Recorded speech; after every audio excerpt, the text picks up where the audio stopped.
Welcome to the Sleeping Historian picture. A cold night in the year 1200. The fire has burned down to embers. Outside, the wind moves through bare trees. And somewhere in the dark, a dog barks once and goes quiet again. Inside a small timber house, 6 people lie pressed together under one blanket. A grandmother, a mother and father, 3 children. Not one of them is alone. Not one of them ever sleeps alone. Because in the medieval world, a person who slept by themselves was not seen as independent or private or strong. They were seen as unprotected, unwatched, vulnerable to everything the night could bring: cold, thieves, wolves, and the darker fears that lived in every medieval mind. Tonight, we're going to slip quietly into medieval nights across Europe and understand piece by piece why solitude after dark was one of the most feared conditions a person could be in. Get comfortable. Let your body sink into the bed. There is nothing you need to do right now except listen and drift. In most medieval homes, there was only one bed, if there was a proper bed at all. Poorer families often slept on a raised platform of packed straw, or directly on the floor near the hearth, wrapped in the same blankets, sharing the same warmth. This wasn't a matter of preference. It was survival. A single-room medieval cottage had no heating system beyond a central fire. And that fire had to be carefully rationed through the night. Wood was expensive, and in many regions, tightly controlled by lords who owned the surrounding forest. So families conserved heat the only way they reliably could, by sleeping in one shared mass of bodies, blankets, and sometimes animals. Yes, animals. In many rural households, a family's goat, pig, or chickens were brought inside for the night. Not just for the animals' safety from predators, but because their body heat helped keep the house warm. Archaeologists who've studied medieval longhouses in places like Ireland and Scandinavia have found that many homes were built with the animals at one end and the people at the other, separated only by a low wall or a woven screen, all of it under the same roof, sharing the same warmth, the same breath, the same night. Children didn't have their own rooms or even their own beds. They slept alongside parents, siblings, sometimes grandparents, all tucked into the same straw mattress or wooden bed frame. It wasn't considered strange or crowded. It was considered normal, expected, and honestly, safer.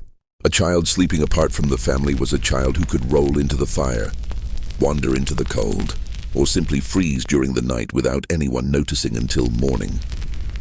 Sleeping close together meant that if something happened, a coughing fit, a fever, a child crying out from a nightmare, someone was right there to respond immediately. There's something almost tender about imagining this.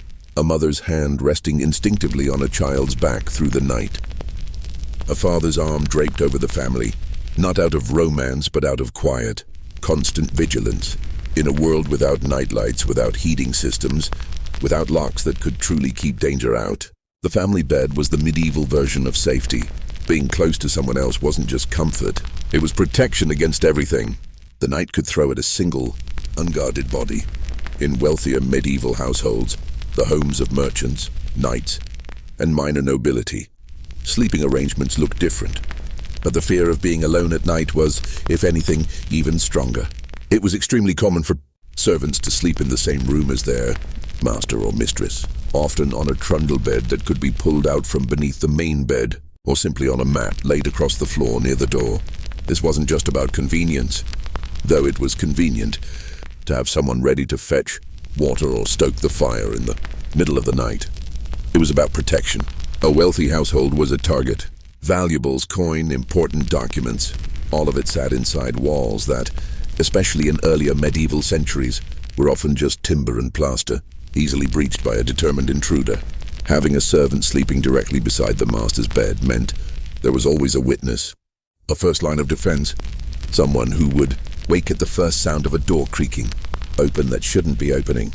There are records from medieval households describing exactly this arrangement, a personal servant or squire assigned specifically to sleep near their lord, essentially functioning as a human alarm system through the night. In the households of knights, a squire training for knighthood was frequently required to sleep at the foot of his lord's bed, partly as an apprenticeship in service, and partly because it was simply unthinkable for a person of status to spend the night with absolutely no one nearby. Even kings were rarely, if ever, truly alone at night. Royal bedchambers across medieval Europe were staffed with attendants whose entire job was to be present while the monarch slept. Not in the same bed, but in the same room, sometimes taking turns through the night so that at every single hour, someone was awake and watching. The idea of a king sleeping in a locked room with no one else present would have seemed less like privacy and more like an invitation to disaster. Power, in the medieval mind, did not remove the need for protection. If anything, it multiplied it. If sleeping alone was uncomfortable at home, it was considered genuinely dangerous on the road. Medieval travel was slow, difficult, and often perilous, and the inns that dotted trade routes and pilgrimage paths reflected exactly how much travelers feared the night. Most medieval inns did not offer private rooms in the way we imagine hotels today. Instead, guests paid for a space in a shared room, and often quite literally, a shared bed. It was completely normal for 2, 3, or even 4 strangers to share a single bed at an inn, sleeping fully clothed, keeping their valuables tucked beneath the pillow or tied against their body. Sharing a bed with a stranger wasn't seen as odd. What was seen as odd and risky was insisting on a room entirely to yourself. Why? Because a traveler alone in a locked room, with no one to witness anything, was an easy target. If someone broke in, there was no one to raise the alarm. If a traveler was carrying money for a trade deal and was found dead in a private room in the morning, there might be no witnesses, no explanation, and no way to know what truly happened in the night. Sharing a bed with other travelers meant built-in witnesses. If someone screamed, others would wake. If a thief tried to slip a hand under someone's pillow, the shifting, crowded bed made it almost impossible to move without waking somebody. Medieval travelers even developed informal codes of trust around this shared sleeping. Merchants moving along the same trade routes might come to recognize each other over repeated journeys, forming loose alliances, specifically because sharing sleeping space with a familiar face felt safer than with a total stranger.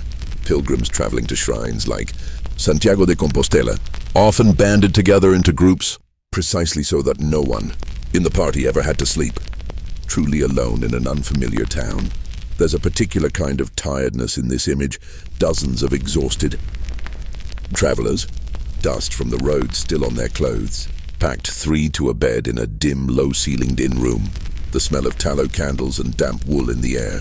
Each person drifting towards sleep, comforted only by the fact that they were not, in that moment, alone.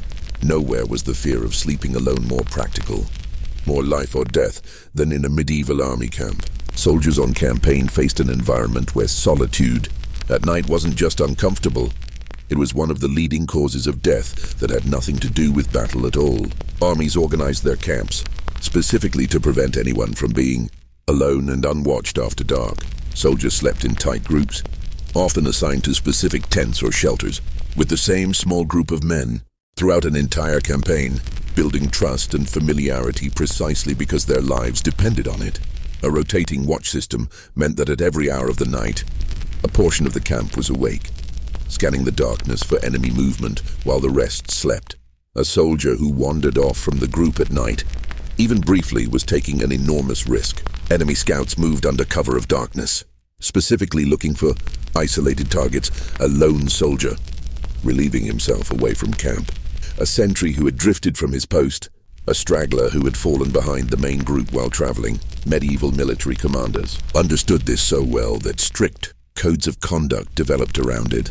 Being caught sleeping alone, away from your assigned group, without permission, was often treated as a serious offense, not because of the abandonment of duty alone, but because a lone soldier represented a weak point that could compromise the safety of the whole camp. Even the concept of a sentry standing alone at his post was, in most well-organized medieval armies, something of a misconception. Sentries were usually posted in pairs or small groups, precisely because a single guard could be silently overpowered by an enemy in the dark without anyone else ever knowing. 2 guards together meant one could always raise the alarm, while the other faced whatever had appeared out of the darkness. The buddy system, as simple as it sounds, was one of the oldest survival strategies in human history, and medieval warfare depended on it completely. Beyond the very real practical dangers of theft, cold, and violence, medieval people carried something else into the night with them, a deep, culturally embedded fear of what existed in darkness that couldn't be explained by ordinary means.